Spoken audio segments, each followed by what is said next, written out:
What is shaking, everybody? Hope everybody's having a fantastic Friday. A little gloomy out there. It's okay. Stay inside. Grab a beer.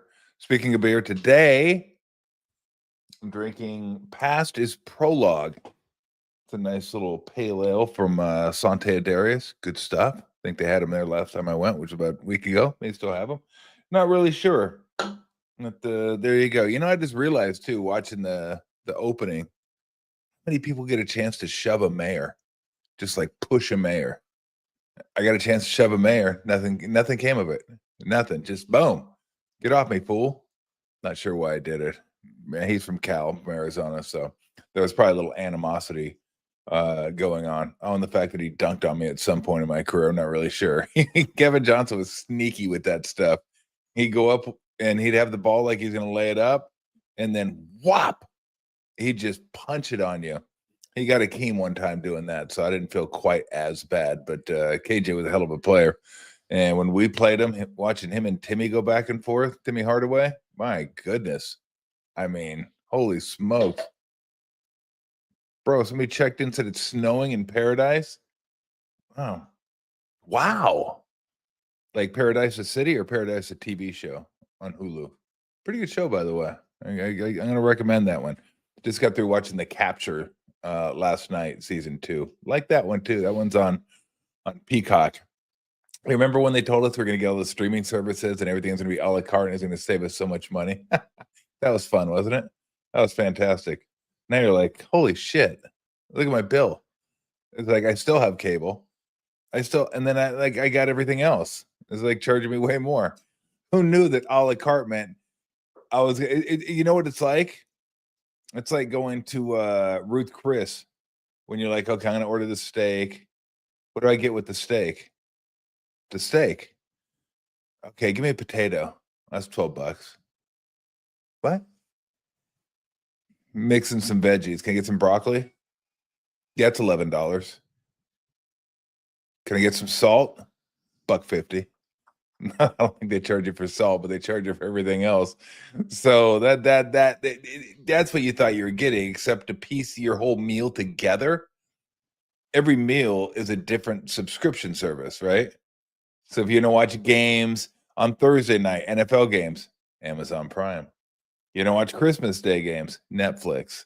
It never stops. And now the NBA is going to be a part of it.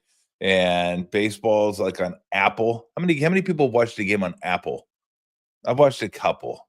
I usually just skip it. It's like it's on Apple. There's a problem. I'm not one of these guys that says I hate things being on streaming. I can't find it.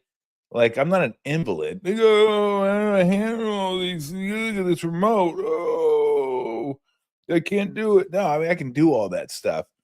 It's like daylight savings time just happened. People say, "Oh, we don't want to be doing that." Health related concerns. We're like, "Holy shit, your heart's that weak you can't handle going back an hour." Like, good Lord, cash it in.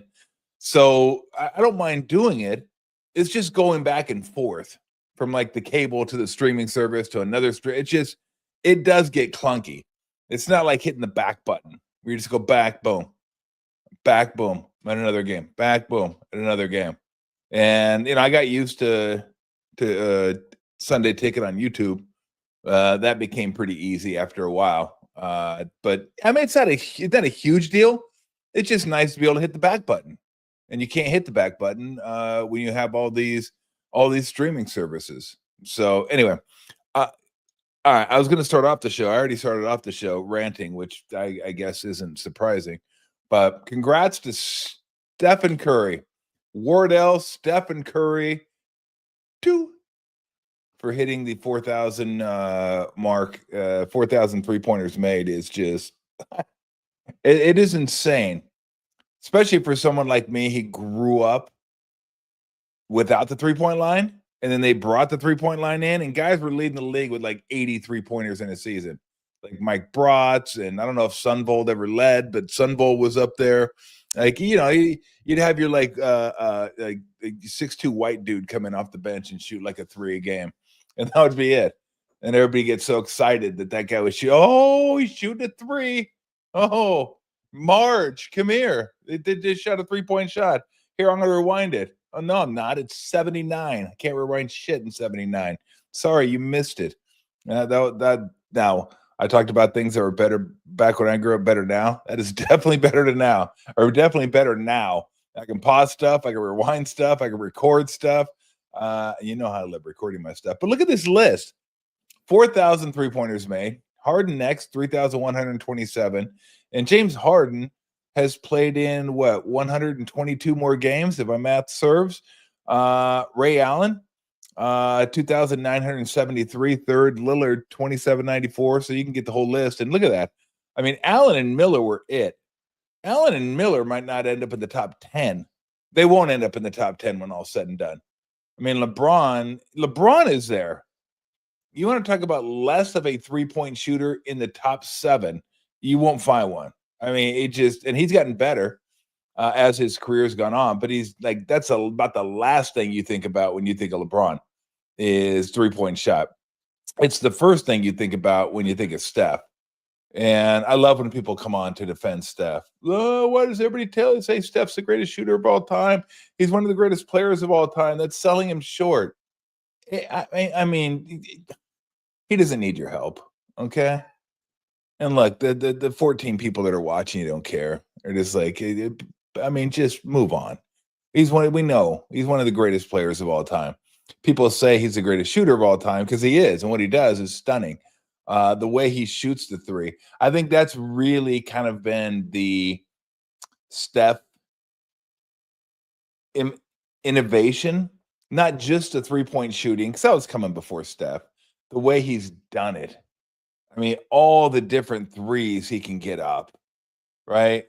The step back, the spot up, the crossover, pick and roll, pin downs, cross screens, relocations. I mean, it's silly. All the ways he can get off a three. And again, going back to when they first instituted the 3-point line, it was, feet set, hands ready, got it, boom. And trust me, they weren't closing out on you. Like, you want to shoot that? Go ahead, shoot it. It was a launch because we didn't grow up shooting that. It was an actual heave. And now these guys are just whop, whop, whop. And Steph makes it look so simple. Like, Steph's one of the few guys in the game today that when he shoots it, I just expect it to go in. It doesn't all the time, obviously.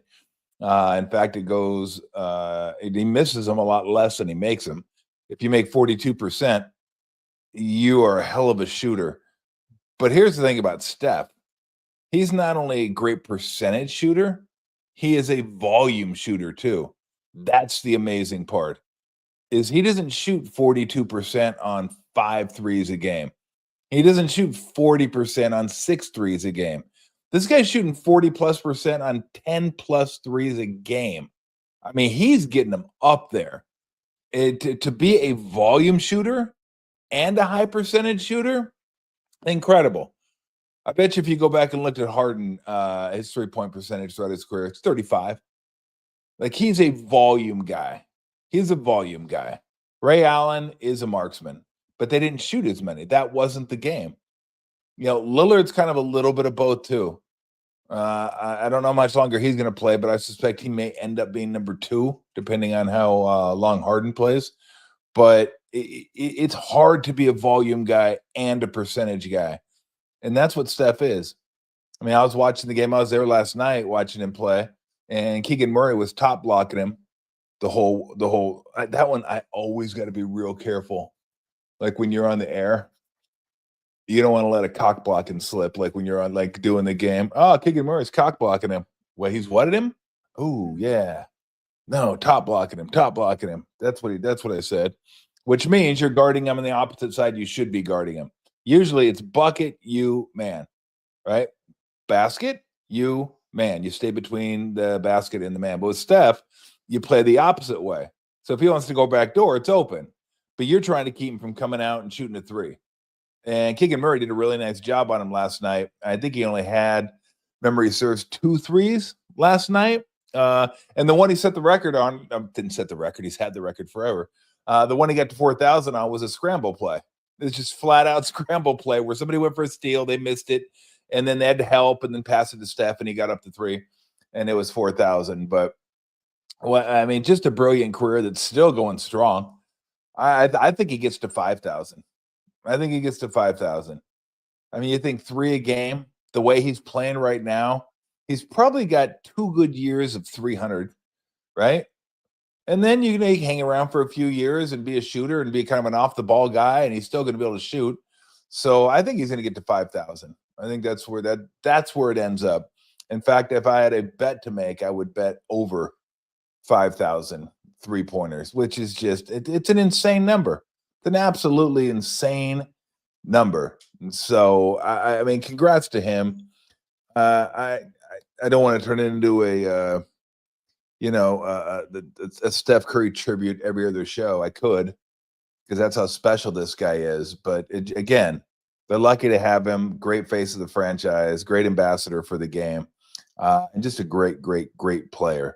And like you'll never hear me get into the debate. Like, is he top 5 ever? Is he top 10 ever? Is he top 15 ever? Is he top 20 ever? Because I just don't do that. I don't see the point in it. It's just, to me, it's dumb. It's fruitless. He's one of the best ever. There was a conversation last year. Is he the best point guard ever? Well, I don't know. I mean, it's him or Magic, and they played in totally different eras. How am I supposed to gauge Steph against Magic? How do you do that? You don't do that. And if I was going to do that, I'd probably give the edge. I'd probably say Magic just slightly, because I think Magic was a top 2 player in the game for the better part of a decade. And I don't know if Steph has had that, but I mean, it is. It's comparing apples to oranges almost, because the game was so different. And they were so different. And they played so different. Let's put it this way. You take one, I'll take the other, and I'll be happy, right? You take Magic, I'll take Steph. You take Steph, I'll take Magic, and we're good. I'll start my team, and boom, I'm off and running. And so that's the way I put it. They're both great. They're both incredible. They're both the best, some of the best players of all time. And I'll just leave it at that. And it's been incredible to get a chance to watch this guy play and converse with him and talk with him. Just an amazing player, an amazing person. And 4,000, he ain't stopping. He is not stopping. Why are you trying to be quiet? Ogden's over here opening a beer oh, click.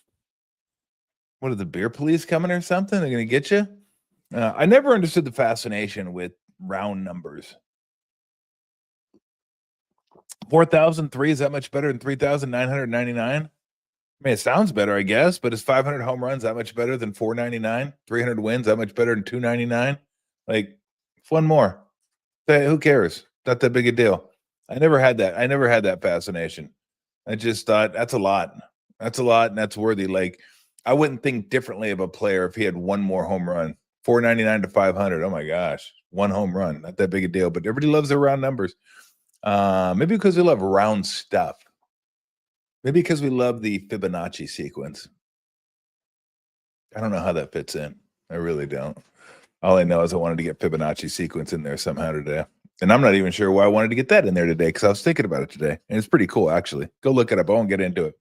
It's supposed to happen in nature, too. That I don't get. That I really don't get. Tim Kawakami is going to join us in, what, about 15 minutes? 10 minutes? Okay, 10 minutes. That's going to give me 10 minutes to talk about the Girl Scouts. The Girl Scouts. Those little terrorists.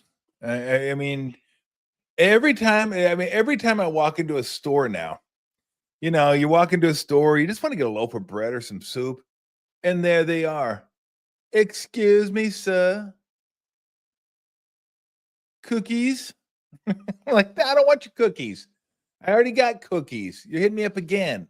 I trying to go anyway, bank, and not the bank. I haven't seen them at the bank. I'm not gonna lie. I'm not gonna say you're outside the bank. But how many places do you try to go? A coffee shop for sure. Absolutely outside the coffee shop. Now, I didn't say they were dumb terrorists. I mean, they're smart. They're hitting the hot spots. Store in the coffee shop, especially coffee shop, you hit that in the morning, boom, you're gold. Traffic's going to be massive. And people buy these cookies. Well, I buy the cookies because I feel like I don't know. Owe it to him? Like you want to give him the here? Just take 5. Are they 5 anymore?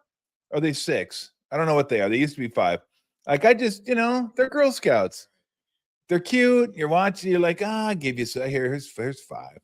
Here's 6. Here's 7. It might even be more. Now, Thin Mints are incredible, right? Thin Mints are like crack. I know people eat Thin Mints. They put them in the fridge, in the freezer. I don't. I just keep them out. But I got to have milk with them. If I don't get milk with my Thin Mints, I don't eat Thin Mints.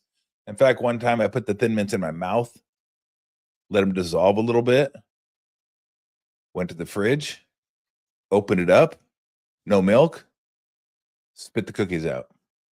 I just didn't. I if I can't, like baked goods, I got to have milk. Baked goods, except for pies.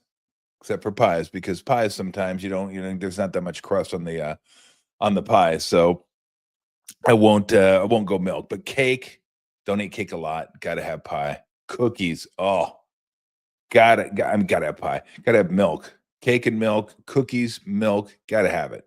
So milk, baked goods, other than that. But let's get back to the Girl Scouts. So you give your money, right? And then you got to tell them over and over and over again. Like, I'm sorry, I already got like 4 boxes of Thin Mints and whatever else they sell. I'm not even sure what the other cookies are because I just get Thin Mints. That's the only cookie I'll buy from them. But I'll go to the store and then I'll forget something. And the store's only like a mile away. So I'll come back like a half an hour later. And they fucking hit me up again. I'm like, hey, heel. Like, you know me. I'm 6'8". Look, I stand out a little bit. Okay. I'm 6'8". I look like I'm from the Aryan Nation. I got the freaking goat Mustang, whatever. You're not hitting me up again. Okay. Don't try to hit me up for more cookies. You just hit me up for cookies. Go away. Go terrorize somebody else. And here's the only thing. The Girl Scouts, I have the respect for the Girl Scouts that sit at the table, have the guts to ask you if you would like some cookies. Excuse me, sir. Would you like some cookies? And I'll say, I'll either say yes or say, beat it, kid. I mean, hit the bricks. I want your damn cookies. Or you get this. Now, this, I won't buy cookies. If the parents are doing it, not a chance. If the parents are asking me, can I interest you in some cookies? I'm like, no, you can't interest me in any cookies, because you're not, the kids aren't even selling them.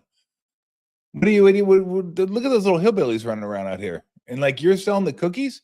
Make the kids sell the cookies. They're the ones getting the benefit. And if the parents are selling the cookies, that's my advice to you. If you go to if you want to buy the cookies, fine. But if you're on the fence and the parents are trying to sell you the cookies, just say, bite me. Just say, look, I'm not buying cookies from you. Like, if your kids aren't even doing it, right? You're doing the work now. Kids are out screwing around doing what they're doing. So they got to be present. The kids have to be present. They have to be the ones asking. Like, unless they have, if they have some sort of like affliction and they can't talk, then obviously the parents can ask you. Like, if the kids are like trying to say the cookies and they're like going, yeah, then go ahead. Then I think it's okay for the parents to ask if you want to buy cookies. But yeah, I like the cookies. Thin Mints are great. They're just too much. You just eat them and you can't stop. And you go, they got those little sleeves. It's like, whoa, you just crush the whole sleeve while you're there. So, but when is when is cookie season almost over? Got to be almost over, doesn't it? The Girl Scouts? How come the Boy Scouts don't sell anything? Do they even still exist? I have no idea if Boy Scouts exist. I was never a member of Girl Scouts or Boy Scouts when I was growing up. Either not that I could have been a member of Girl Scouts. I think today you technically can. You just identify yourself differently and say, yeah, I'm going to go with the Girl Scouts. Okay, cool. Do your thing. But I was neither a member either or. So I don't really know. I don't remember Boy Scouts ever having a fundraiser. Maybe they share the money and they were like, look, nobody's going to buy Boy Scout cookies, Girl Scout cookies. That's the deal. That just sounds better. And so I was at how to purchase Girl Scout cookies this year. You're just hounded by kids and yet you buy them. Like that's what it says. I can't even read that. Is it digital? What is that? March 16th. So we're getting close. This is it. This Friday is it. So if you can possibly stay away from the stores until Friday, I would suggest doing so. So is it whoa, go back there. Did it say January 13th? Holy cow, that's 2 months. It's a 2-month cookie season. I mean, that seems that seems ridiculous. A 2-month cookie selling season. I don't know, man. That's just that's too much. And you could order them. I guess you can order them online because you can order everything online. Girl Scouts booth in-person cookie sales starting February 6th. So that's still a month and a half. They're out there selling cookies.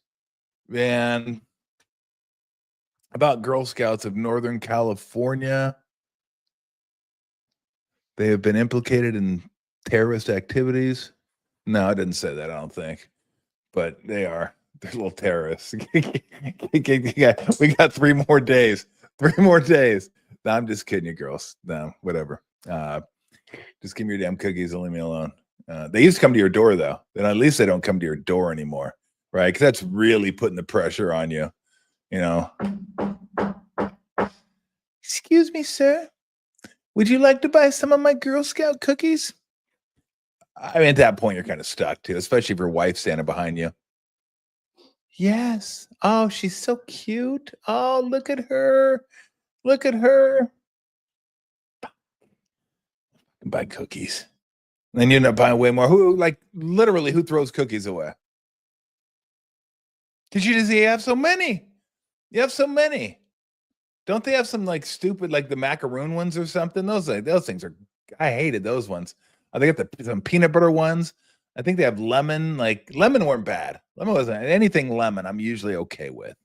But man, the pressure the Girl Scouts put on you is just, it's rough. Maybe that's why the girls sell the cookies and the boys don't. Because if a boy came to my door, like a little boy came to my door and said, "Excuse me, sir, would you like to buy some cookies?" I'd go, "Get out of here, you little fucker." Like there's no way I'm saying that to a little girl. There's just no way. But like a little 9-year-old, you little booger eater, yeah, get the fuck off my porch. Absolutely, I don't mind that at all. But girls, I can't do it. I can't do it. I just can't do it. So. Yeah, that's it. But you know what? Our national nightmare is almost over. A couple more days of cookie selling season, and we will be done. We're being joined by a good friend of mine. He writes for The Standard, and the shoes on the other foot. This time, I get to grill Tim Kawakami. What's going on, Tim? Tommy, what's going on, man? Hey, is Rado still in your backyard? Is he still wandering around back there? I was wondering. Hold on a second. You never know. No, he left. Yeah, he left. I'm not sure. We're going to have to get you in the backyard one of these absolutely. days. I can't believe it's too bad. Our schedules didn't quite fit this time, but I'm getting that backyard. I'm getting in there, Tommy. Well, that's okay because, look, you're busy this week. We got a lot to talk about. But also it rained today. The weather sucked. We got to wait till the weather gets better and we can sit back out there. Nice 70 degrees, have a cocktail and enjoy the time instead of shivering. So, but I do appreciate you joining me for a little bit. You got it, Tom. Are you a buyer of Girl Scout cookies? I am an eater of Girl Scout cookies. Okay. I have bought them more than a few times, but mostly people get them and I do eat them. And the Samoas, those are the ones I eat. Absolutely. Really? Yeah. I'm just Thin Mints. That's it. Okay. Well, at all times. But those are the, like I've gotten a few times. Now this has been a few years because for some reason I guess my grocery store doesn't have them out there as much. But when I bought them, it's like they have like limited supply sometimes. Like they don't have all the options, and you just get what they have. But I am a cookie guy. I'm a cookie guy. That's one thing Bob Myers and I are really bonded over. We're cookie guys. I just love cookies, and I got to cut down on it sometimes. So sometimes you can't do it when the Girl Scout cookies are coming around. But I am absolutely a cookie. They cut that down at the Warriors media room. There used to be cookies all the time. Really? Now, all kinds of different stuff at halftime. So there you go, inside stuff. The Girl Scouts run out of cookies like the beach runs out of sand. I've never seen them run out of cookies. Well, sometimes they have and they're like David Copperfield, like, hey, Thin Mints, I got some more. Well, they see you coming, Tommy. That's the thing. They see you coming. They go. They see a mark. I'm definitely a mark. It's very, very, very sad. All right, let's get to that. I want to get real quick. I want to get to Niners and get to Steph Curry, but give me your thoughts on the Niners, because I wasn't all that upset that they were losing some of these players, but you got to bring somebody in at some point to fill these spots, which is why I always tell everybody, look, if you want to panic, but maybe wait until the offseason's over to kind of see how this whole thing fills out. But it is a little, I guess, I'm not alarmed, but I can see where people would be like, hey, the exit door is being used a lot more than the entrance door right now for the 49ers. Yeah, it seems to be accelerated. I think that's the point where I draw the line. Is like, you understood, they were telling us, I had been writing about it, there was going to be a financial, a little bit of a pressure. Deebo Samuel, part of that. We know all the names, Aaron Banks and Travaris Ward. Yeah, Greenlaw. Greenlaw. When they get to that point, I think Greenlaw was kind of the borderline one. I'll just put me too. Yeah. Okay. The people in the building who understand the locker room are saying that one was one. If you're going to pay up for anybody, you pay it for Drake Greenlaw. I understand why you don't. The injuries and all these things, and they've just gone through these injuries. But a team that's just gone through all these injuries and has all these big contracts, wouldn't you want to have backups ready to go? You can't just draft a guy in the 4th round and go, okay, this guy's going to play 900 snaps. Yeah. That's the part that's confusing people. And again, people in there, not the top people. The top people are not really talking right now, Tommy, not surprisingly. I get it. But, it's like, if you do have Nick Bosa at $34 million a year, and you're going to sign Brock Purdy for 50 or whatever it's going to be, and I still think they're going to, and you have all these other, Christian McCaffrey, Trent Williams, like these are players that are still on the team. They're still there. That part I understand. These are good players. They're paying them a lot of money. Wouldn't you want to have backups that you could count on after you just went through one of the historic waves of injuries any team's going to have? You do need backups. Like, you do need these guys who give you the snaps. They're not the great players.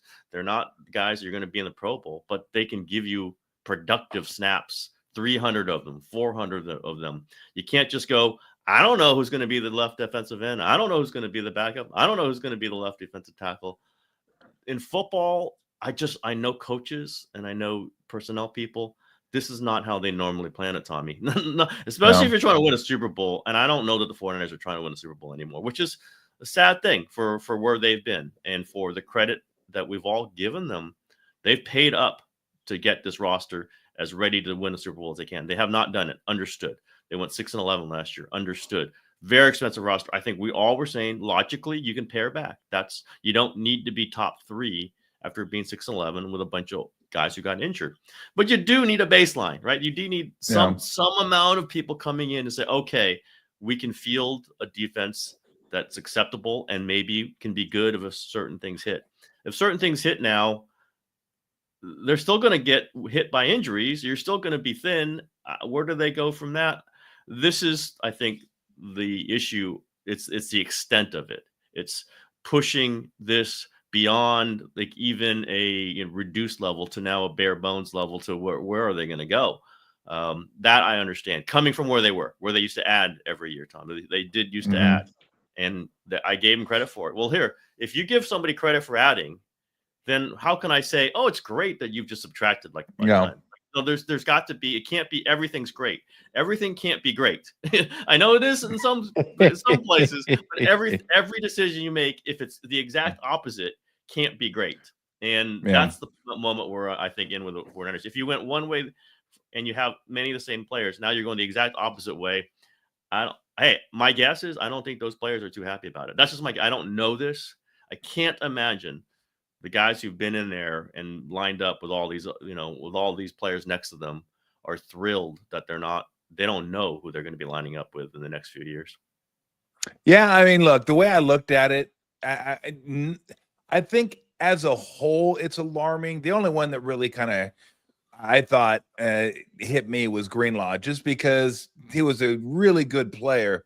if he's healthy. But he was also, I always said him and Kittle and Debo kind of brought the thump on that team. They were the physicality. They brought that intensity to the squad, and I think they're going to miss that from Debo and Greenlaw. I can make a case that, look, yeah, they get rid of Debo. It's the money, it's the production. Get rid of Greenlaw because the injuries and all that. But then it just kept going. Like individually, I think I can make a case for letting each one of those guys go. But then as a whole, as you say, where do you go? I mean, did they do a LA Angels draft and get like 10 defensive linemen, like just and see what hits out there? Because I'm not sure which way they're going to go. They got to draft at least 2 defensive linemen, offensive linemen, linebacker. I mean, center. I mean, it's center, right? Center. I mean, Yeah. It's the accumulation. They're going to draft. They got 11 draft picks. They could get 6 good players, but to get any starter out of a rookie is a lot. It really is. They got some good players last year, but they didn't do it 2 years ago. They didn't do it 3 years ago. There's no guarantee they're going to get 5 productive players. There's no guarantee they're getting 2 productive players. But I get that. Again, I get this. You could have done all of this, if you just don't release Leonard Floyd and Malik Collins. Like those guys were not the difference between you getting under the cap or not, or you even having enough money under the cap to sign somebody. Those were players that were, by the way, after they released them, were signed in like 20 seconds, Tommy. Now, that isn't always the proof of anything. I think it's a proof of some value. They just did that to cut money. Like that wasn't those were not football. They're not good enough for this. We need to move this money around and we'll get somebody else who's better. No, that was strictly money, not cap space, cash. And that's the part I think where if you're Nick Bosa or Trent Williams, or if you're a fan that's really looking at this, or maybe if you're Kyle Shanahan and John Lynch, I don't know that part. Again, they've gone pretty far under, Tommy, these days. They're way under the radar, and that's okay. They'll have to talk at the owners' meetings. I won't be there, but they will talk. If you're trying to win championships, this is not how you do it. And I thought that was the measure. I really did. Right? But you don't put up division championship banners up. Didn't somebody say that? And that's a person I praised recently. I have praised Jed. I have praised him to his face for the money they've invested in this. It's a very valuable franchise. It's up to him to put whatever money he wants into it. They put a lot of it back in. They're taking it out now, Tom. And I don't think they're going to be terrible. I don't think that. And I think they're going to re-sign Brock. They're going to extend Brock Purdy. We'll see. Now, I think they're going to, I still think they're smart. I just think they've gone to this extent in something triggered them, because it wasn't, they were going to sign Joey Bosa. Like they wanted to sign Joey Bosa. How do you go from wanting to sign Joey Bosa to not signing him and cutting Leonard Floyd and cutting Malik Collins and moving on from Juszczyk? And like there's an imbalance here that I think I want to raise. Again, I'm sure I've gotten Jed mad at me, but that's okay. You just explain this in some way. What's the rationale other than you're partially tanking a season, and seasons are valuable in the NFL. These are guys' careers. This is fans. I don't always write from the fan perspective because I think sometimes you can get overreactionary when you do that. But they're putting a lot of money down for these season tickets, and with the belief that you were going for a Super Bowl, it is a shock for them not to do that, not put the pedal down. They're not just not putting the pedal down. They're like braking. They're like jamming on the brakes as they're going around the turn here. And everyone's going to feel some of that, except for the people who just defend the franchise no matter what. And I get that. That happens. I'm cool with it because, this is the NFL. You have a lot of different viewpoints, but just look at it. Just tell me the Leonard Floyd and Malik Collins makes a football decision. Where's the football decision in cutting them signing quickly with other teams, and you don't get anything back from it other than you don't have to pay them? That seems like it's not even a bargain. It's like a deal they made with themselves that they don't have to be as good as they possibly can. And if you're a fan, I don't think you'd like to hear that. I don't think the locker room would.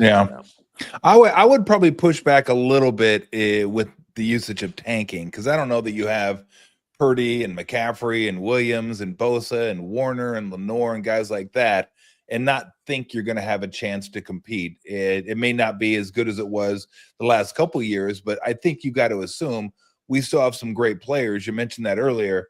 I don't know that when I think tanking, I just think gutting a franchise. No, you're right. And It's a different use of the phrase. I don't mean tanking, trying to be bad. I'm saying not making every effort you can to be great. effort. And Okay. yeah, that's what they've done. Again, I've praised them for it in the past. Yeah. So I think it would be hypocritical for me not to criticize them for when they Sure. don't do it. And it's to the extreme. I was ready to say Debo, not Greenlaw maybe, but to some extent Greenlaw if it had to happen that way. Javarius Ward, Aaron Banks, like a lot of those, like, okay, use check theoretical, but it's when one after the other, after the other, after the other, and you don't bring anybody in. You're not, what are they saving the space here for?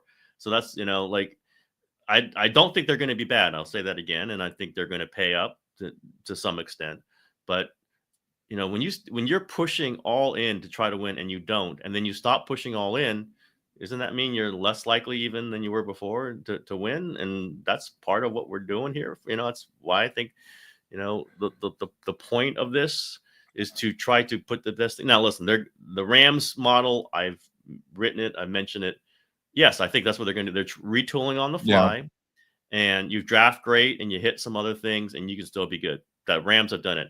It's really hard, Tom. It's really hard to find another team that's done that. So you're using this one model that it's really hard to do, and you don't quite have the young players that can do that at this moment. So you're going to have to draft them, and you might miss on some draft picks. It is theoretically possible that the 49ers will miss on some draft picks, Tom. And then where are you? Where you're trying to be the Rams, and you end up being something worse. And that is, again, that's a hard thing for me to say. When I praise them for things, I got to criticize them for when they do the opposite. Yeah. No, absolutely. We're talking to Tim Kawakami at the Standard. Nice enough to join us. Is having Brock Purdy play out the last year of his contract a tenable situation? I don't think it is, although I now think it might happen. I don't know. I just think, what kind of signal are you sending to him? Like, we like you, but not enough to actually pay you. It would be really hard line, man. I mean, it's hard to think of a time that's really worked out great for a team. Lamar Jackson, I guess, but I think it would be rough. Now, is it possible? I think it is possible. I just don't, because they can franchise tag him again, and it just isn't the signal I think you want to send to a quarterback. 25 years old, who's got a long career ahead of him, if you really believe in him. Now, if they don't really believe in him, if they're not sure that, I think he and Kyle Shanahan kind of go together.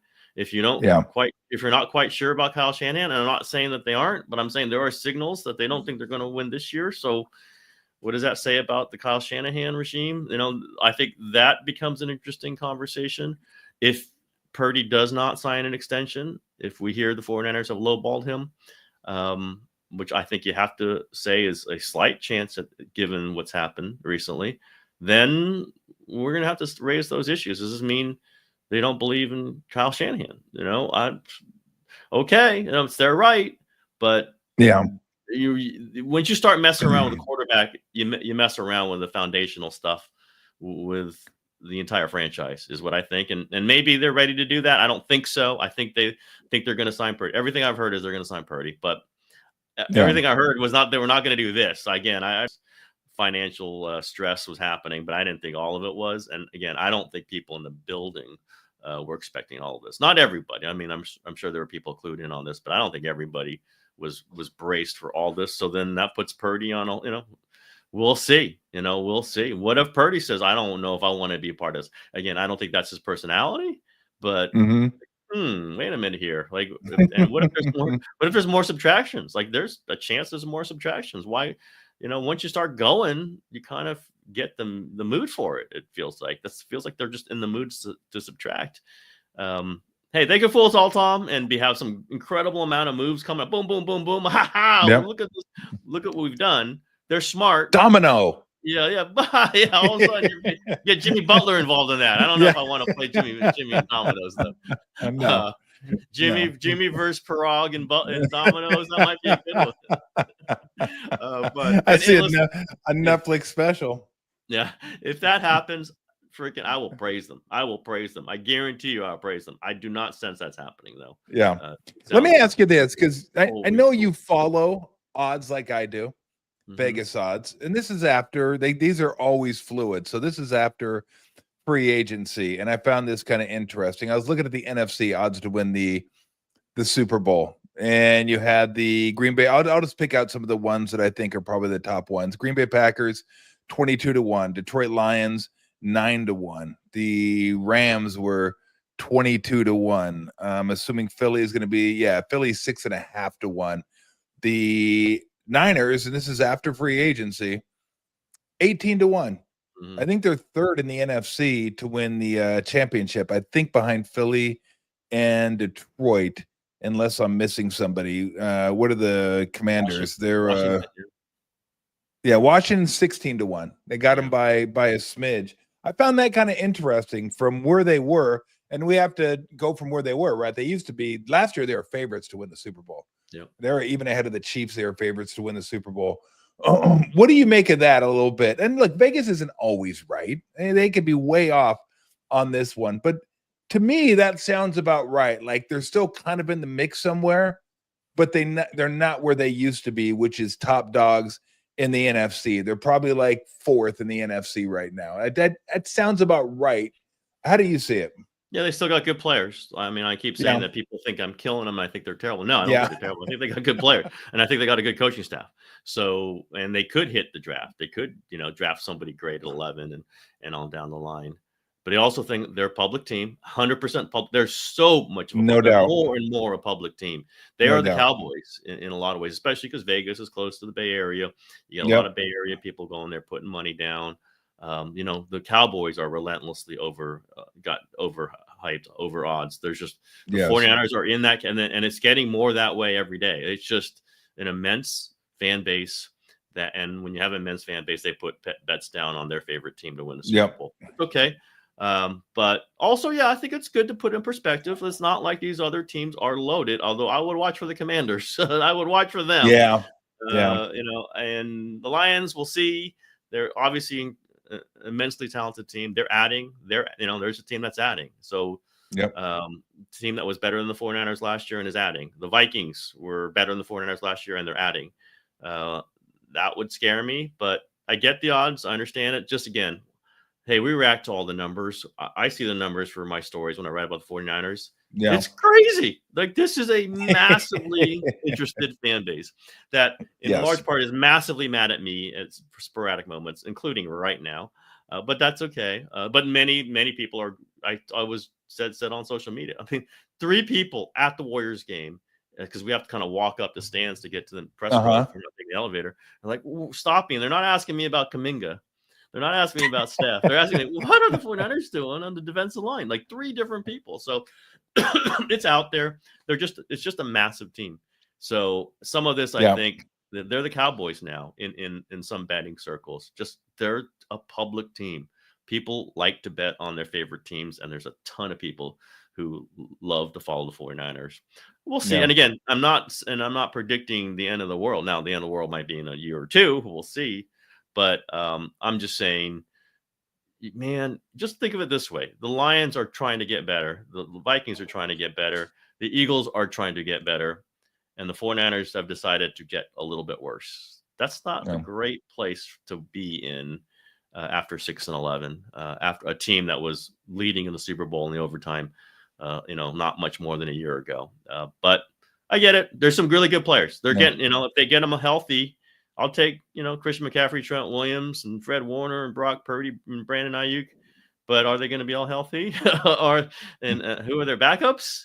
And no Debo. It makes me wonder. I would think the Commanders should be significantly better odds than the 49ers, but that's okay. It's Vegas. We'll play it out. Everybody play it out. 49ers are a good playoff team. We know that. They go win 2 playoff games every time they're in it, and they have a dip, and they come back, and they win 2 games, and every time they're in the playoffs. So I'm cool. I mean, it's something to keep in mind. No question. It's something to keep in mind. But I kind of like the Cowboys are always in that number, right? Where are the Cowboys this year? Oh, God. I tell you what, if the Cowboys are any better than they because to me, the Cowboys should be about 40-1. Yeah. 30, I undersold them. Cowboys are 60. Wow. So 60 to 1. that's a public team that people are not so public about anymore. So maybe the 49ers should just replace the Cowboys as the public team. Not That's okay. fans at all. I mean, and the I was Rams a little were, surprised. I thought the Rams would be it. No, the Rams are yeah, 22 to 1. yeah. I think that's incorrect. I think that's incorrect. The Rams are way better than the 49ers last year. They're young. They're gonna get better. Now Stafford's older, but he's a real deal quarterback. I'm surprised, but again, not as many Rams fans as there are 49er fans. They're just not. It's not even close on the measurement. You just go to SoFi Stadium and for a 49ers Rams game, and it's red, man. It is full. Yeah, of not red. even in LA. Are there more exactly. Ram fans? No, it's not. Here's what you'll find interesting. So to win the division, the Rams are plus 186. So you bet 100, you win 186. The Niners are plus 108. Bet 100, win 108. So they're, I won't say significantly favored, but they're favorites to win the division. And then Seattle and Arizona are both at 7 to 1. So yeah, I'm with you because I look at the Rams this year and I'm thinking, although look, schedule factors in too. I mean, the schedule, this is the easiest schedule the Niners have had forever. I think I looked at this schedule. Yep, they have I want to say it's 4th easiest schedule at home and the 3rd easiest schedule on the road, or vice versa. But so that factors into a little bit too. So, but again, I just bring that up to say that it's still interesting where Vegas views them. Not that they're always right, but that they still kind of view them in a spot, maybe because of the schedule, that they're going to be in the mix somewhere, but maybe not as high up in the mix as they have been. Hey, before we run, I know you can't spend too much time. We're going to get into all this. When you come out in the backyard, we'll get into Kuminga, the Warriors. I mean, we'll have a good time for a couple hours. But let me just ask you about Steph's 4,000 last night, because I'm so used to watching him play and watching what he does that I definitely take him for granted. Like, he makes shots that nobody else would even attempt, maybe him and Dame Lillard. And it just doesn't resonate as much with me because I see it night after night after night. Like, his greatness is on display. His shooting ability is on display. I always say him shooting 42% from the three-point line is so remarkable because he's a volume shooter and a percentage shooter. Like, he shoots 10 plus threes a game and still shoots 42%, while everybody gears their defense is stopping him. It just, I mean, what can you say about this guy? Well, as you're saying this, can you imagine if he took the shots that Kyle Korver took in his career, or JJ Redick, or even Clay? I hate to say it, even Clay. He'd Mike Brotz. He'd be Mike Brotz. Joe Haslett. Joe Haslett. Thank you, John Sunbold. Yeah. Unlike Tolbert, when you were out the three, people were guarding the hell out of you. I remember. Oh, you kidding me? They knew I'd turn it over. If Steph, that's like, you can't even count these percentages. And like Kerr is the all-time leader in 3-point percentage. Yep. God bless him. But he was not taking the degree of difficulty shots that Steph was catch and shoot. If he did, he'd be out. He'd be out of the game. He wouldn't play. And this is like, but I think people understand that they're not throwing that. They get that when you're taking these kinds of shots, it's just magnified. It's, to me, it's the, when Andres Biedrins is given the video because he was the first. So that's what hits me. One. Like, Andres Biedrins. Hold on, didn't he play like 40 years before Steph? And I covered it, and we those of us, you and Tommy, and we've been around this. It's just like we feel the full extent of this. That there was a whole different feeling in this organization before Steph arrives, and some of it during. Like, he had to endure the bad stuff for a couple of years.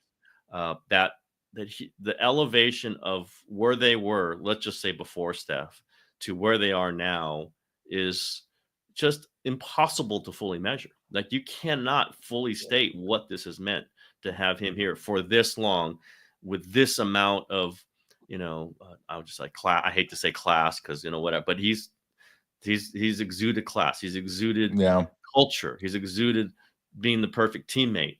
And it's not the stats that matter as much. Like I know Marcus has really been grumpy about this, and I agree with him. Like it's not, yeah, all time 4,000. Well, you know what? He was all time leader at 399, and yes, he was. 398, and he'll be at 4,001, 4,000. We love our round numbers, Tim. We do, and I sometimes I react to that because I do think people go too crazy over that. Yeah, but Steph wanted it. You could see the team wanting it too much, much, and kind of screwed him up there for a couple of minutes there in the second quarter.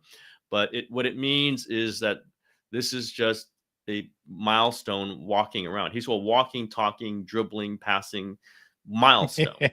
And what are you going to do about that?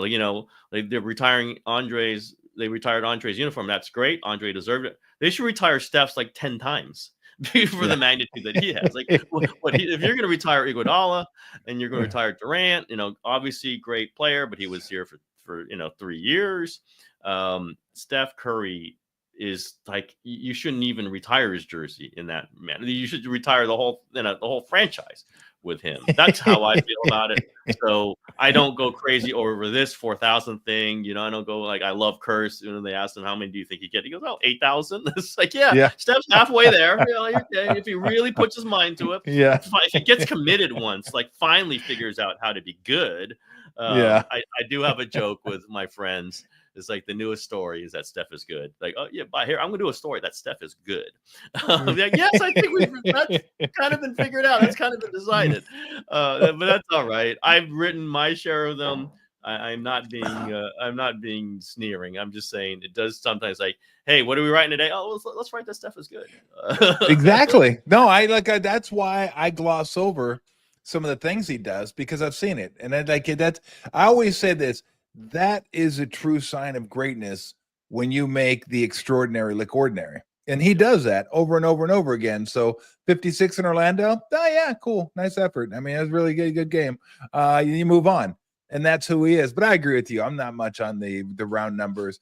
Before you came on, I was going, yeah, why is 500 home runs that much better than 499? It's not. It's one home run is what it is. All right, before I let you go, I'm a hardliner on this. So I want to see where you stand. My buddy Steve Kerr broke the record for victories last night as a Warriors coach to go over from Al Attles. Tied it 550, 557, I think is what it was, or 577. I don't know. Again, I can't see. I don't care that much.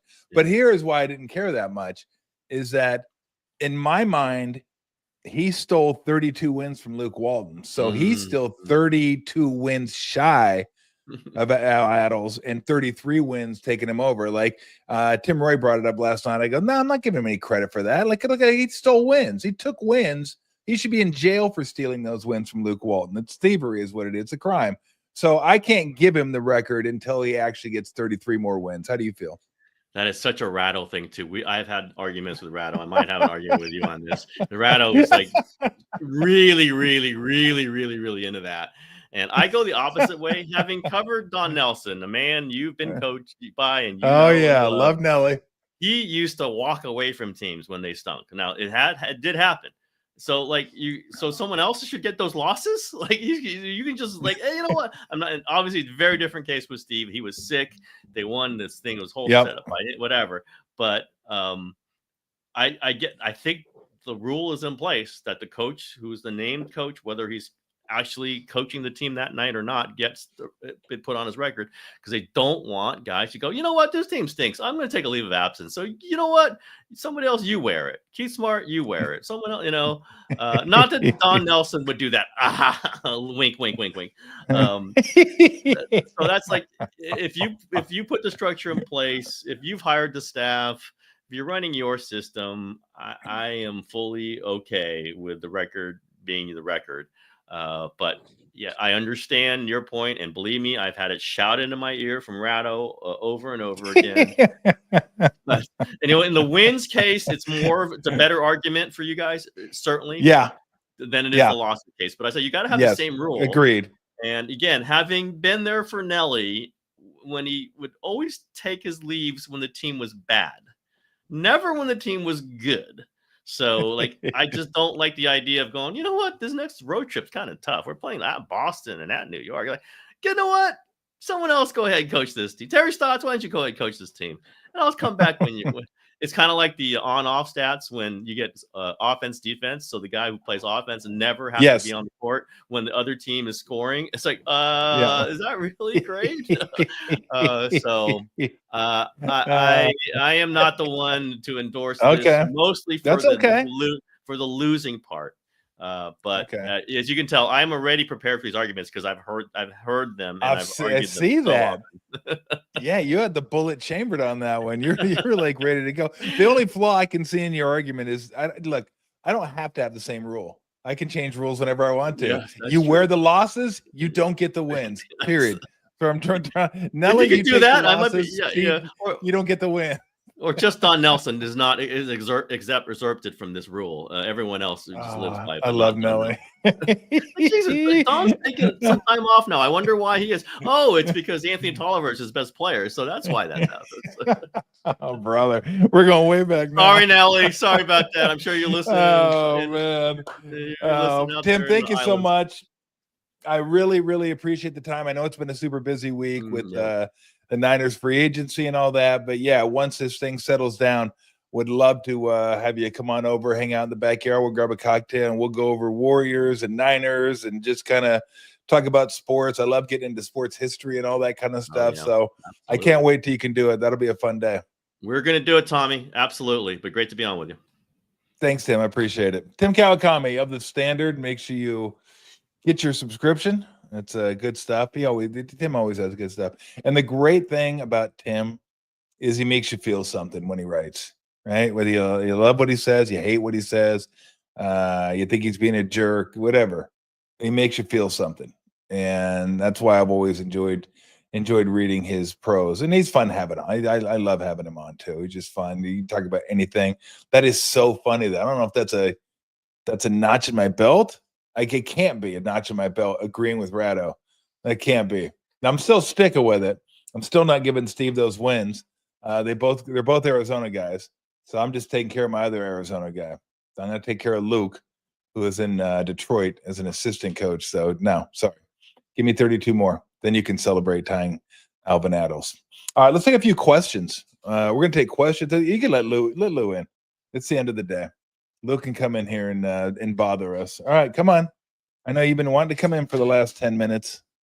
Hey, you got to be quiet, though. You can't be Lulu. Come here. No, God damn it. Damn ball. You bring me a ball. I don't want to throw your ball. Like, that's the one thing. She won't be. Lou, hey. Like, if you leave the door open, she'll behave. Like, she'll come in here and just kind of meander around and do her thing and sleep on the ground. But if you keep her outside too long, then she gets really like all this energy and she wants to come in here and just start, stop. She just goes nuts. Look at her. She's a nutball when you keep her out too long. All right, Lou, we got to settle down. All right. You really got to. Can you hear her?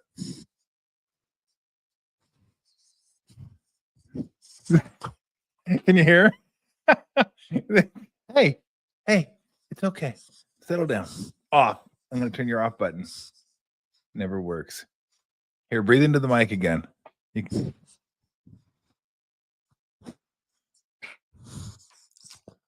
Okay, that's enough now. Let's answer some questions, all right? Can we answer questions, please? Come on. What's cooking tonight? That's a good question. I'm thinking maybe jambalaya. Maybe go down, get the long rice and the shrimp and the chicken and dewy sausage. What else is in there? I think red peppers. There's some celery in there, seasoning, all that kind of stuff. So I may do that. I may do some jambalaya. I may do chicken parm. You taste so good. Chicken parm's fantastic. So easy too. Chicken, flour, eggs, breadcrumbs, fry, pan, marinara, mozzarella cheese in the oven. Cook some noodles. Noodles get ready. Noodles, chicken parm, bang, you're good. Takes like an hour. I'll go in there, have a beer, crank some music, cook. The jambalaya, the only thing that can get you on the jambalaya is the rice. Like you just, I think somebody in the house was like, "Oh, you got to keep stirring. You got to keep stirring." I'm like, "Yeah, I'm pretty sure you don't stir it." Guess what? You don't stir it because it gets mushy. Rice gets mushy when you stir it too much. So that last batch didn't come out as good as the first batch came out great. So I'm not sure. I think I might do one of the two though. I'm always looking for new things. Maybe chicken piccata, possibly, but okay, that's getting gross now. That's Jesus. Look on the camera. I mean, you're on camera licking my hand. That's sick. Brandon asked, and has anyone had Pliny the Younger? It's great. Look, he said, is it worth the hype? Yes, absolutely is worth the hype. It's a 10.5 beer that tastes like it's about 6 ABV. Like it's great. It's smooth. The flavor is incredible. I had it this year in Vegas. This is the first year they had it in Vegas, and I didn't get to have it in Alameda. Usually I go to my buddy's place, McGee's here in Alameda. It's a great little bar. Timmy runs it. Got games on and all the beer and food and stuff. But if you're in Alameda, McGee's is great. Lucky 13 is great. So it's getting annoying. I got to be honest with you. Just sit there. So anyway, I didn't have it there this year. They came out, and I think I had a Warrior game, and I was gone for one of them. So we found it in Vegas, though. I think it was the first year they actually had Pliny the Younger in Vegas. So my brother and I went and had one. We got there like 6 p.m. They still had it on tap. I thought maybe the keg would have blown by then. I found out why. Because we went to order a second one per person. Sorry. Moose outside should have told you. I was like, damn, so we get is one? So we could have bopped around town, had another one or two, but that was good. I won. But yes, if you have never had Pliny the Younger, have it. Go find it somewhere. Have it. You don't need to have it every year. I've had it, probably 5 of the last 7 years. But yes, very, very good. Very, very smooth. Russian River. I mean, it's Russian River. It's Vinny up there. I mean, they do incredible jobs with their beer. But yes, if you haven't had Pliny the Younger, have Pliny the Younger. Somebody who's based in UK enjoying the show. Sweet. You may see me over there in August. Thinking about just going over there and bumming around by myself. Going to the UK and Ireland and Scotland. Maybe see a couple soccer games. But yeah, I was thinking that'd be cool just to go on just do a trip by yourself. Just go bumming around, see the sights, hit the bars, hit the pubs, and just chill. So we'll see. Maybe I'll see you over there. Maybe I'll do a show from over there. This guy wants to know if I bet on any golfers at the Players. I did not. I'm not a huge golf wagerer. Occasionally I will. Like for the majors, I'll put maybe a couple $100 down on somebody. I've hit a few too. I hit Justin Rose when he won his Open. I bet Phil when he won his first Masters. But the biggest one I hit was Koepka when he won his first major. It's like 33-1. That was nice. Doesn't happen very often. And I'm sure I've given it all back and then some. But yeah, I haven't taken anybody this week at the Players. I don't even know who I would take. I haven't done that much studying. Like I'll have a bet at the Masters, but I don't know who it's going to be. You can't go with Scheffler. You can't go with McIlroy. You got to go somebody off the board a little bit. I tried to go with somebody between 18 and 28-1, somewhere around there. That gives you good value. That's still a good golfer, but I can't. Scheffler is probably going to be like 4-1, 3-1. Tiger, by the way, if you guys remember, Tiger used to be favored to win the Masters. Not favored like as in best odds. Like he was the favorite, like -170. That tells you the greatness of Tiger Woods. He was actually a minus to win against everybody else. Never, I don't think you'll ever see that again, ever. Absolutely incredible. And then guess what? He'd go out there and win it. But there is no value in betting Tiger back then. This from Tommy Huxley. How did the Dubs match up with the Lakers? Well, I mean, I haven't seen them since they've had Luka and the Warriors have had Jimmy. Before they didn't match up great. They just didn't have the size. Anthony Davis killed them. They just couldn't match up with him because he was big and athletic. So he could, I wouldn't say overpower Draymond, but he was skilled enough to maneuver around him and then big enough to shoot over him. Looney, who was too athletic for. Same with Trace, but It'll be interesting. They're still really big. I mean, when they have a healthy team, Jackson Hayes is super long.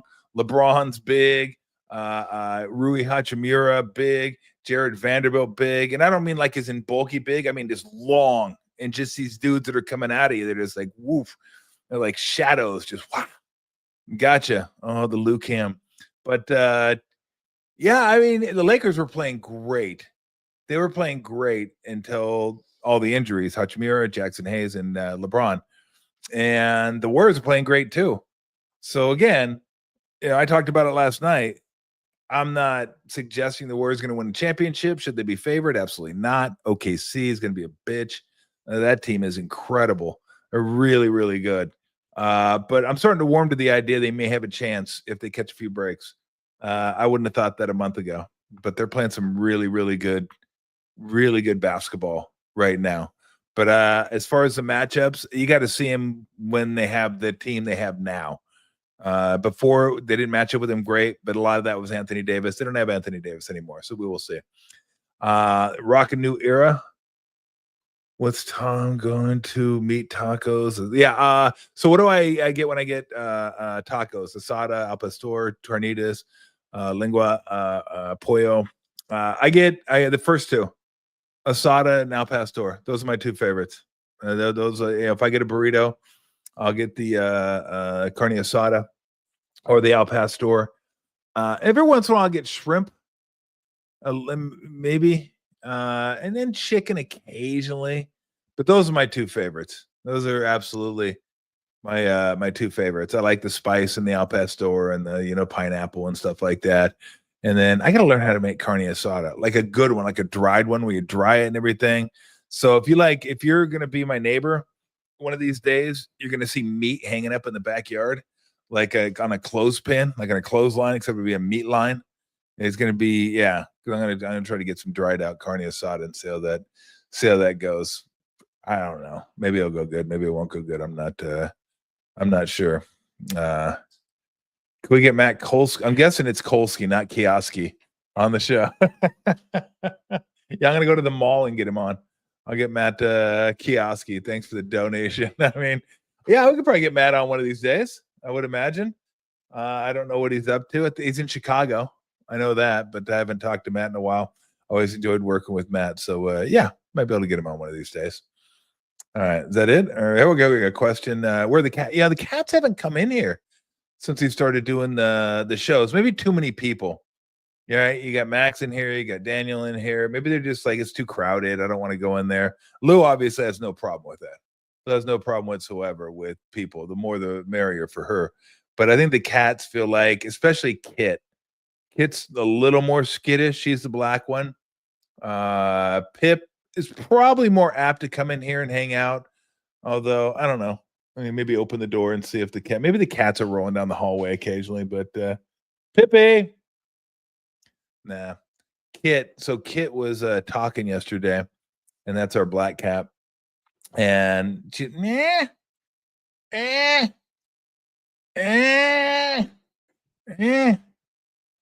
I was like, she doesn't talk a lot, although she's been talking more recently. And she didn't sound like she was hurt. Like she wasn't hurt, so I wasn't worried about it. I really put two and two together. I should have put two and two together because whenever they talk to you, right, they bring you something. Like Pippi brought me a bow, Christmas bow. And it's like she caught it. Like she wanted to show it to me. Good girl, Pip. Good job. Well done. She'll bring me hair bands. She likes attacking hair bands. Like she'll bat them around and then go get them. And she's the player of the two. She like goes out and gets stuff and brings it back to me. So Kit was So I had to go get ready for the Warrior game last night. I go upstairs. Pip left me a nice lizard in the bathroom, just sitting there on the carpet. I was like, oh, that's what she was. That's why she was talking to me. So I had to tell Kit, good job, Kit. Way to go. Well done. The lizard had no tail gone, just severed. So I think the lizard was playing dead. So I took the lizard outside, laid it in some sun, and I think it was gone last night. So I don't know if another animal came and got it or it took off. But these lizards, man, they can play dead forever. They're just like, yo, my life depended on this. I can't move. I can't be moved. Hey, stop it. Stop being noisy. Come here. Lay up on here again. Okay. Hey, you're a co-star, okay? You're not this. Really? Really? Stop. I got a couple more questions. Okay, then we'll go. I know you're probably. It's not that time yet. It really isn't. It really isn't. It's not. Okay, go ahead. What's the next? Lou, Jesus. What do we got? Cooking themes with Tom. Oh, cooking streams. Oh, they want to stream me while I'm cooking. Maybe. I'll take that under advisement. We will see. My cooking is nothing special. I just like doing it. And I don't know that. I mean, my chopping skills aren't great. I just, like I said, I have a good time with it. But maybe one of these days we'll go in there and we'll show me in the kitchen. From Danny Golding. Do you know off the top of your head how many 3-pointers you hit in your career? I don't, but my guess would be 20, maybe 20, something like that. Not a lot. I guarantee you that. We didn't shoot threes back then. I would have loved to have played in today's game because I could shoot the three.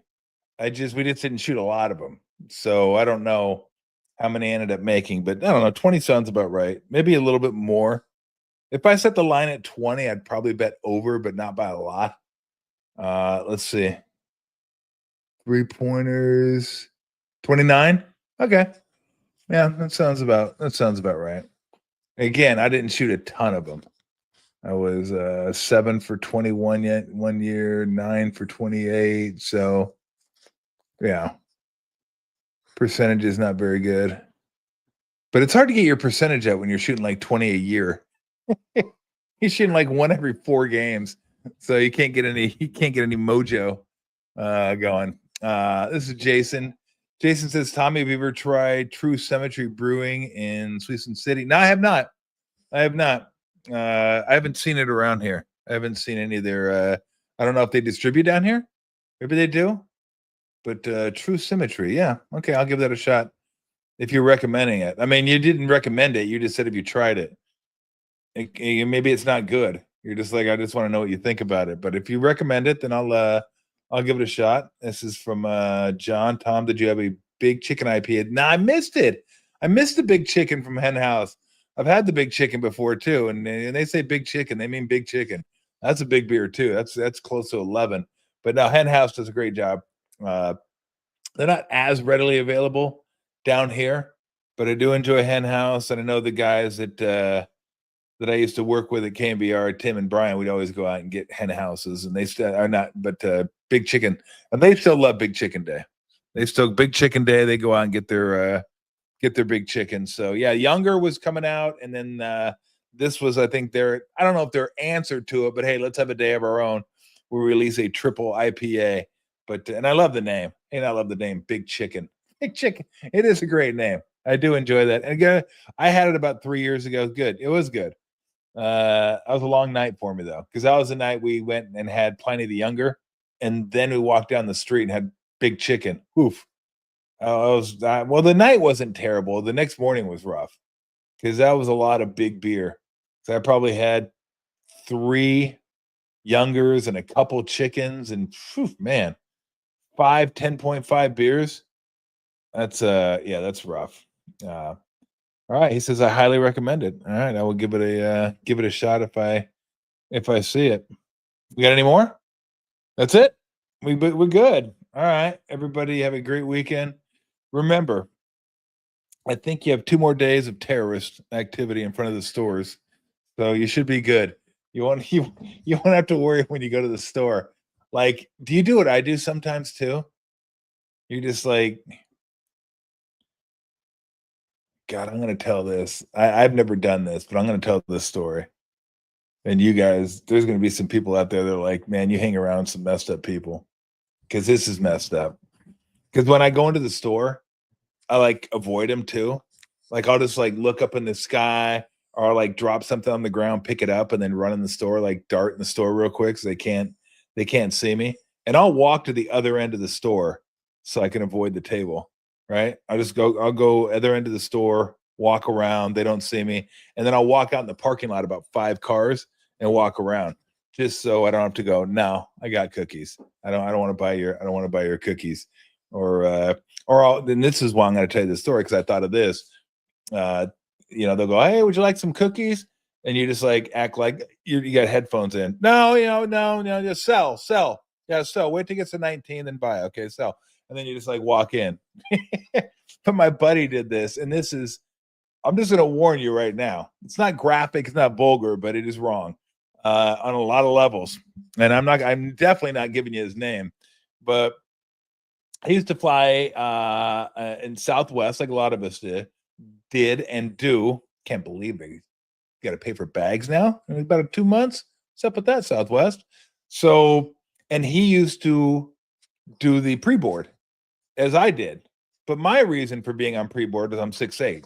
Like, I need to get an aisle seat. I need to get an exit row seat. Although now you can't sit in an exit row seat if you do the pre-board. But at least you can aisle seat. So they're like, okay, I go, look, it's hard for me, my knees. I need to have an aisle seat. And that's only if I had like the C boarding group.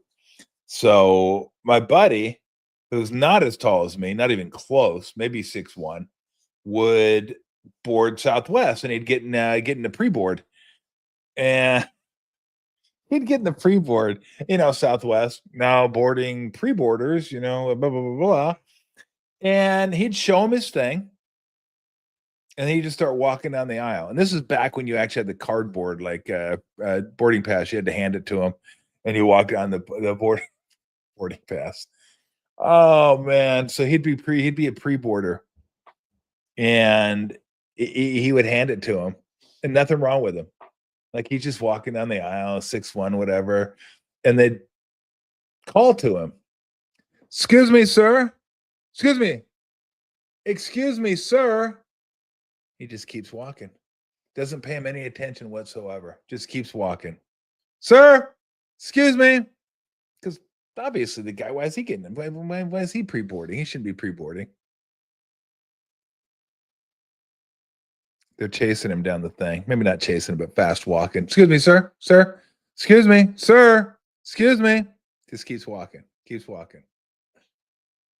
Finally, they get to him. Tap him on the shoulder. "Excuse me, sir." And he would turn around. He'd be like walking, then he'd turn around and he'd look at him and he'd go, "Oh." And I'm like, "Oh no, you did I know. Are you kidding me? You did that."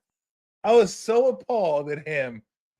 And then I said, "Did it work?" He goes, "Oh, every time, like a charm. It's unbelievable." I was like, "Are you kidding me? You did that." I go, look, I'm not a religious guy, so I'm not saying you're going to hell, but you're going somewhere, because that is just like, that is wrong. That is so, it is so wrong on so many levels. And then I told him, I go, "Look, I don't know, maybe I'm going too, because it's pretty funny. So maybe I'm going to hell with you." There's a possibility of that as well. But when I heard that story, I was like, wow. The balls you got to have pull that one off. Whew. Anyway, now I was like, I don't know if I should tell you this, because but it ain't me. Like, I'm the messenger, okay? I'm the messenger. Now, there will be jokes and things that I've done that I will divulge doing this show occasionally. That, yes, then I will say, not my finest moment, but that one's not on me. I just think it's a funny story that I wanted to tell. How my man got on the planes. All right, we're out of here. Everybody have a great weekend. Thank you to Tim Kawakami once again. Next week, we're going to try to get Jay Billis on and Randy Bennett on. Talk a little NCAA tournament as the Gales. Well, the Gales better be going to the tournament. There's no way they're getting left out of this. So we will talk to the head coach of the Gales, find out what the draw is, what region they're going to, and all that. And then Jay Billis will help us break it all down. So we'll do that, and we'll get you ready for the tournament. I think we're going to try to do shows next week, Monday, Tuesday, Wednesday, because I don't want to work Thursday. I want to watch the games. I tell people, like, the reason I'm doing this is I love sports and I love talking about sports and I love watching the tourney. So why would I do the show during the tourney? Because I'm going to be and taking away my enjoyment. This is why I do it, to watch watch big sporting events. I love watching sporting events. So I'm going to watch the tourney on Thursday. And then Friday I have a worry game. So we're going to try to knock this out if we can. We'll see, what Randy's schedule's like, what Jay's schedule's like. I'm assuming it'll be earlier in the week will be better for them as well. But we will find out. And then once the weather gets good, we're going to try to do as many outside things as we can. You can let us know if you enjoy those. I do. Now, don't let us know if you enjoy them because I don't care if you enjoy them. I'm going to keep doing them. I like doing them. I like being outside, and it's just Steve Young outside, Ray Ratto outside, Bill Martin outside, like that. I'm hoping to continue doing that, but there's going to be guests that obviously are out of state, out of the area. It's going to be impossible to do that. So anyway, subscribe, you know the deal. I'll hit you once with it and then we're done. I'm having a good time. I really enjoy doing this. I'm glad for those of you that have subscribed, you're enjoying it. For those of you that haven't, or you guys are enjoying it, hopefully. You can also go to Bay Area Sports Conglomerate. BASC.com. You can find out. I can't even remember the name of our deal. Hold on a second. I'm gonna get this. Bay Area Sports Collective. There we go. I like conglomerate. And conglomerate just sounds like you might be evil, right? Like an evil conglomerate. That actually sounds kind of cool. But it's Bay Area Sports Collective. Paulie Mack, Tony Ryan, John Lund, myself, Max, and Daniel. So well done again today, boys. Thank you, Max. Thank you, Daniel. It's been a good time. We'll be back at you next week. Everybody enjoy the games. We'll find out the tourney, and maybe we'll go over that a little bit. I haven't followed enough college hoops to know like who should be seated where. That's why I'm having Jay Billis on. I've watched a little bit, but maybe we'll go over some of the seedings and stuff like that. You know what I wanted to do? I don't know if I can pull this one off. You know how everybody does their goofy brackets, like cereal. Instead of the NCAA tournament, you have like cereal brackets, and then you move, on down the line. Car manufacturer brackets or whatever. I don't know if they've done that. Mexican food item brackets, burrito, by the way. But you do this. I wanted to do, and I don't know if there's enough of them to do a full 16. It might have to be like NIT 32. I wanted to do serial killers, like a serial killer bracket. Although I don't know if you can beat the 1 seeds. I mean, the 1 seeds are tough to get by. Okay, Dahmer ain't losing to a 16 in the first round. It ain't happening. I mean, he's making stew out of that dude. They just ain't no. So I don't even know if I'm going to do that because the top 4 are just going to be dominant. They're going to be like UCLA back in the day. You're not beating them. Just go ahead and put them in the finals. That's just not going to happen. So, but maybe we'll see if I can come up with something funny enough to, and if I can come up with, although it gets a little dark. I got to be honest with you. Like it's dark on a Friday evening if I'm looking up serial killers to put in a bracket. I don't know. Is this guy a 7 or an 8? I don't know. Just I'm gonna make him a 7. I mean, look, he got twins. That's got to count for something. So let's give him a 7. Like I don't know if I want to be doing that. That might be a little much, even for me. And I like dark humor. I love dark humor, but that one, I'm not sure on a Friday night. Hey, honey, what you doing? I'm just seeding the serial killers. I'm not really sure. I mean, where do you put this guy? We got 9 confirmed, but it could be up to 40. Used a box cutter. That's going to count for something. So I don't know. Does he deserve home court? I don't know. Maybe. What about BTK? Got to be a solid 2, doesn't he? Just for the name. I mean, bind, torture, kill. I mean, that's got to be a 2. He got to be a 2. Guy's incredible.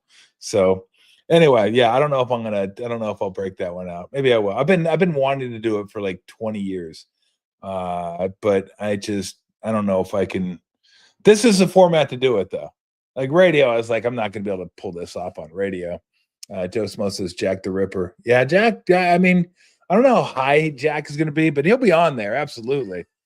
And the tough one is Manson too, right? He didn't even kill anybody, but he made people kill people. So like, what do you do with him? Not sure. We'll see. We'll see if I can figure something out that makes it light and entertaining. If a serial killer bracket can be light and entertaining. So man, whew, I got my work cut out for me this weekend, possibly. All right, we're gonna get out of here. Solid show. Always fun having Tim Kawakami on. A couple more days of cookies. Go get them. Don't get them. Avoid them if you want to. Maybe you buy your cookies. I don't know. But have a great weekend. Enjoy, and we'll be back at you next week. See ya.